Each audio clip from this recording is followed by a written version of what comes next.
I see some ugliness, and I from fans that I didn't know existed. And I come from the inner city of Chicago. Who remember this game? LeBron's return to Cleveland will shook up the NBA this day. Fans were booing, throwing things and calling him out his name. I can only imagine the things and words that were said to him. Make sure you subscribe and comment for more videos you would want me to do. First game back in Cleveland. Oh, shoot. Yeah. I have never in my life at any sporting event been in a place like the arena in Cleveland. First time you guys December 2nd. came back. You December still 2nd. remember the date. I will never forget that day.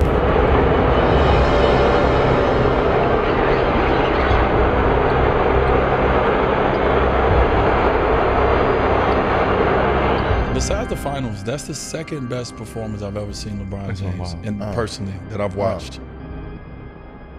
Because to go back in that environment, in that atmosphere, forget the game of basketball. How are you processing strangers that don't know you? Yes. They're buying T-shirts and they're celebrating, saying F you. Can you give me a story of going to a city and seeing the Earthlings, the fans, react in a way where you went, what am I a part of right now? Oh, I always take it back to that first game in Cleveland.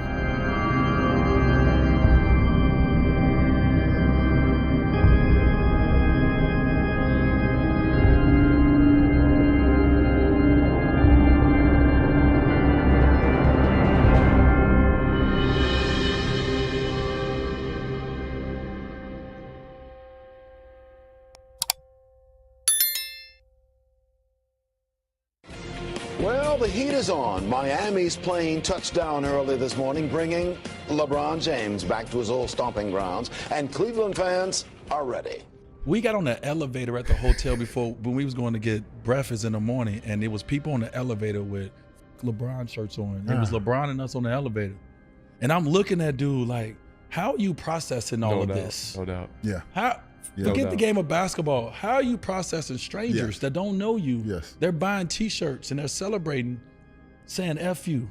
LeBron James' return to Cleveland next Thursday could be so problematic the game actually comes with instructions. The message from the Cavaliers to their fans is this: no profane or vulgar clothing. Obscene signs will be removed. There will be no plastic beer bottles. Vendors will instead pour beverages into cups for you. Increased Quicken Loans Arena security will include uniformed and undercover officers near the Heat bench and along the way to the visitors' locker room. Cavaliers officials want an energized but safe environment. That's a message they plan to send to fans. The reception will be far from a warm homecoming from fans and ex-teammates alike. You know, it's almost like your ex-girlfriend coming to your wedding. So once the game starts, there are no friends unless you got a white jersey on. In this arena tonight, there are no friends. They said he will not leave. You know, they didn't plan this out real good. You know what I mean? Because if they had any inkling of him leaving, or even thought about the possibility that he could leave, then they would have made a sign and trade with Miami. Because we lost him and didn't get anything back. Now they feel like jilted lovers, abandoned. They want nothing to do with LeBron. I think it's going to be tough, but, you know, I'm there to win a basketball game and understand. I understand how passionate fans are about sports, so, I'm ready for whatever response that I'm going to get. I don't think we know what to expect, but I'm sure it's going to be something like we've never seen before. Some area restaurants and bars have a special room for fans to cleanse themselves of LeBron. The LeBron flap in the urinal, that's to represent what? That's more just, having a little fun with a guy that broke everybody's heart, and, we're all adults and we'll get over it and move on. Trying to flush away the memories? It's a good way to put it. I would never forget the Cleveland game. The first time we went back to Cleveland, I would never forget being in the locker room. And that was the time where I looked at LeBron and I was like, hey, this guy's he's not normal. He's really not normal. I've always said it, but I really felt it. It has the feel of a playoff game. The Q will rock tonight as the Cavs take on LeBron James and the Heat. Cavs players say they're getting flooded with text messages from across the league saying, beat the Heat. Everybody in the world with us. I was really hurt and immature how to handle it, for one. If I can go back, I'll just put my head down and keep working and getting better. and obviously just tackle it a different way, which I didn't. You know, we got a lot of people behind us, and I'm grateful for that. It's definitely a big game for the city and for the organization as well. It's gonna be excited. You know, it's gonna be hectic at first because I know we're gonna be excited. We're gonna be energized. So it's gonna be fun. It's gonna be a fun game tonight. I'll tell you that. Looking back on it now, as we sit here talking, right. I mean, you got to do what's best for you, right? So, but I didn't have, I trust me, I didn't have that mindset at the time at 26, 27. You, like everybody else, was watching to hear what LeBron was going to say when he had the television special. No, I didn't watch it. And this fall, I'm going to take my talents to South Beach and join the Miami Heat. For me, I'm biased, and I was kind of disappointed. How surprised were you? The only thing I was surprised about was him going to Miami. What's the collective mood now within the organization? It's going to be a transition. It definitely feels weird. It was awkward kind of to see Chris Gent walk out of the tunnel. He's the only coach that remained from Mike Brown's staff. He was LeBron James' shooting coach here. LeBron was on the floor. Chris Gent went right on the floor, didn't even make eye contact, and I don't think LeBron looked back down this either way. On Thursday, it's finally here. You go back to Cleveland. Right. What do you want to happen there? What do I want to happen? If I could, the best thing for us to happen is for us to win. You know, I want to win because I'm a competitor. But I also want the fans of Cleveland to know that I still much respect, much love for them fans because they see me grow, and I seen them grow when I was an 18-year-old kid to a 25-year-old man. So it's gonna be emotionally draining for myself. I already know it's starting to hit me already. It's going to be emotionally draining. You know, all in all, I hope the fans respect me, and I'm going to respect them. I always will have respect for them. But I know how passionate they are. I understand. It's going to be an unusual night, but it's going to be an exciting night, a playoff atmosphere at the Q. And, I was a part of the media corps that was causing problems. And we were all over the team. Well, Brian, the weather out here in Cleveland is raw, it's bitter, and there's nearly 100% chance of rage. I've never seen fans that mad at a person. Come on, man. When we went back to Cleveland, I have never saw hate. I didn't grow up in the times where our parents can tell us about the hate that they experienced by being black in America. I didn't grow up in those times, but I grew up in the times where I went back to Cleveland. And that's why the NBA and the Cleveland Cavaliers and the Cleveland Police Department have put together security, the likes of which Quicken Loans Arena has not seen before. That was crazy.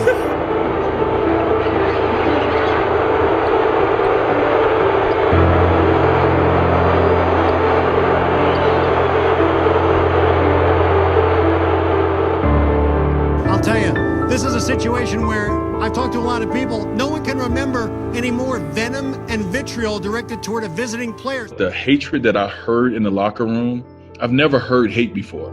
People were throwing batteries at us. I remember. I won't forget it because LeBron and I was talking on the sideline. It was like a dead ball.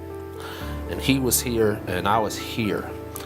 And a 9-volt battery flew between us and hit the floor. And we both, I said, I'm not standing next to you anymore because they're not throwing it at me. No, but yeah. He started laughing. I remember walking into the bowl, which I came in late. I didn't want to be in there too early. That place was rocking. And I remember you could feel on your skin, you could feel something. You could feel like a layer of something. That, the finals doesn't compare to that. No playoffs compare to that. And Ernie, I will be honest. I've been in 2 NBA finals, and I've not seen the electricity in a regular season game ever in my life.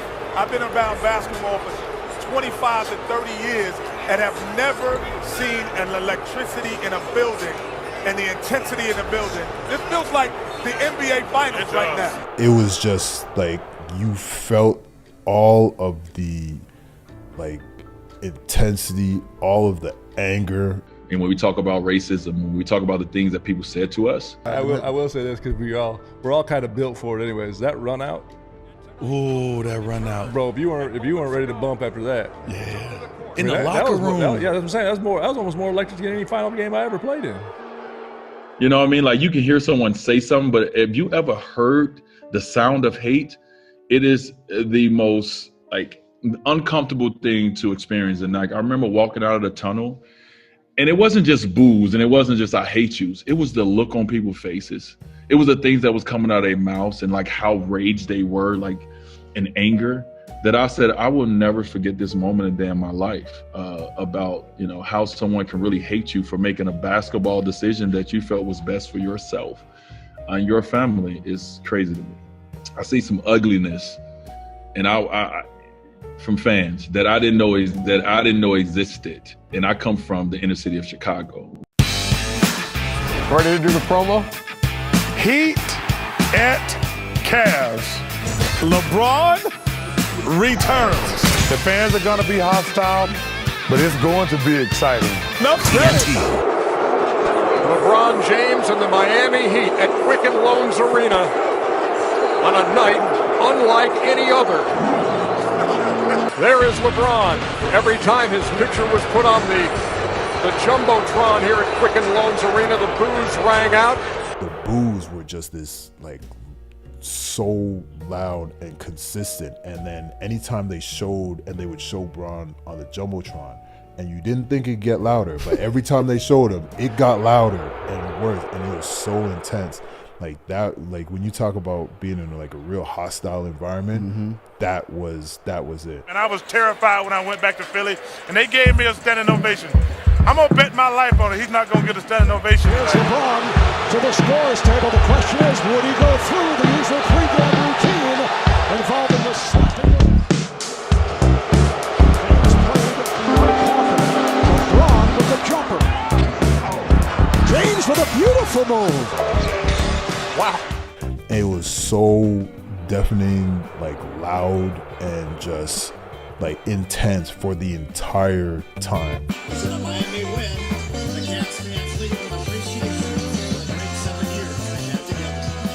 And was it that atmosphere for the whole time, like Whole hours? time, like from the time we ran to the arena to the time we left, it was just boos and yells. Now at the point, Joel Anthony has checked in for Miami. Here is James guarding LeBron James, and LeBron makes it 14 straight points. I understand how passionate fans are.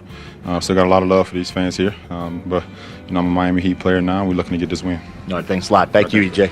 I never people who was talking about my mama. Yeah. In a way, I ain't never seen nobody talk about my mama. Like from people try to throw batteries on the court. We had somebody try to grab an officer's gun.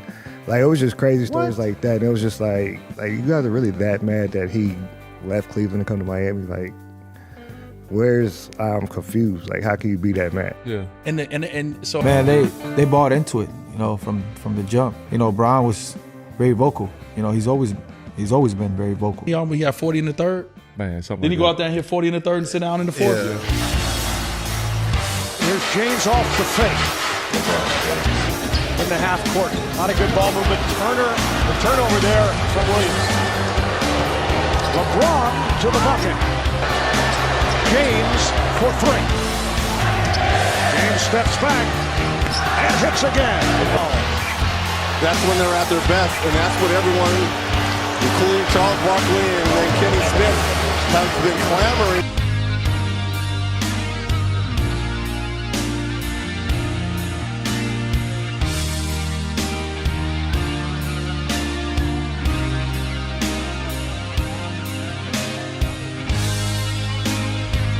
So LeBron it's an easy win, and you know that they are happy to get out of town.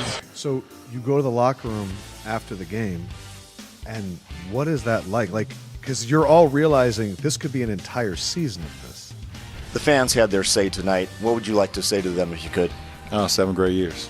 Loved every part.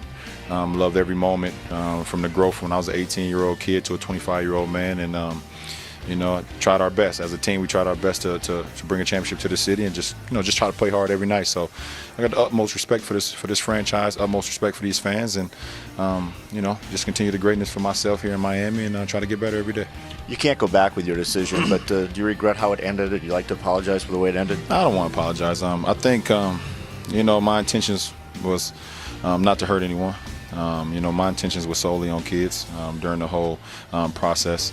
And, you know, I always say, you know, decisions I make, I live with them. You know, there's always ways that you can correct them or ways that you can do them better. But at the end of the day, I live with them. And, you know, I'm satisfied. I'm happy right now. Was it impacting LeBron, though? I mean, this is his hometown. I don't know. It was hard to say because at one point he kind of embraced being a villain. Like, okay, y'all don't like me for making a decision that's going to help my career, help me be a better basketball player. So is it real personal or is it y'all just don't like what I did? So for him, it was kind of like he embraced it. It was like, yeah, I'll be the villain for right now because at the end of the day, that's all it is. The thought by many was that LeBron James embarrassed Cleveland by the way he left. The decision, thought by all, was that he embarrassed the Cavaliers in his return. After the game, James said he was exhausted from all the emotion that he inevitably had to expend on his return. But think about how tired the Cavaliers were trying to stop him, particularly in that third quarter. Rachel Nichols was in Cleveland. He threw his chalk. I mean, it was a combination of a lot. I mean, I have nothing bad to say about it. A special player in person to be able to respond to all of this scrutiny. James played it straight. Just try to keep a clear head about it. There's nothing personal for myself to these fans. It won't be ever. So, what do you guys think about LeBron's return to Cleveland? What would you have done if you were his teammate or LeBron? Comment down below and give this video a thumbs up. And if you're new here, consider subscribing for more NBA content.